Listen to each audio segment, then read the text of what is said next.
The survey focused on indigenous languages and economics news content. Many respondents interviewed say that radio will continue to remain relevant despite the emergence of various social media platforms. But the availability of contributors in indigenous languages, especially females, is a challenge. The research found that many economic stories that are done on radio tend to focus mainly on eventualities or statistics, and the focus seems to be on commercial value, and that market and financial news tend to be prioritized over news related to township economies.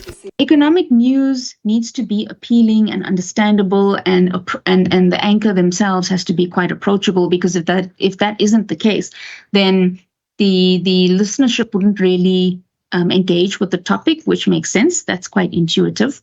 And economic news, a lot of the main theme among the respondents was that if they had funding and they could make decisions about indigenous languages, then they would appreciate getting to a point where economic news is available in as many indigenous languages as possible. The survey found that many indigenous languages do not get as much exposure on mainstream radio. SABC radio has been identified as one of those that ensures that there's an even split of the commonly spoken languages. But there are instances where the language split is not entirely adhered to, requiring the anchor to explain some issues in English so that they are easily understandable.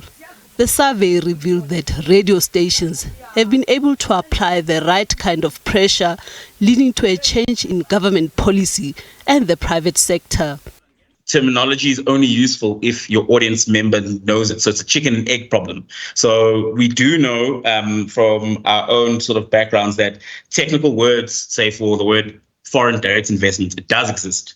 Your problem is going to be, it's as a communicator, the problem is that if your audience doesn't know the official word for foreign direct investment, then you're going to actually make things worse by using the technical word. And so, as I say, it's a chicken and egg where a word does exist, but maybe then the problem is on the audience side. And so that's the need to maybe speak in metaphor. The research has also found that anchors often can't speak many indigenous languages as fluently as they need to in order to translate some of the economic terms or develop an effective translation. But they've acknowledged that there's a very specific licensing condition which dictates the language split with English. The researchers intend to broaden the sample to include community radio station producers and anchors to explore the indigenous languages element. Naledi Matlapeng, SABC News, Johannesburg.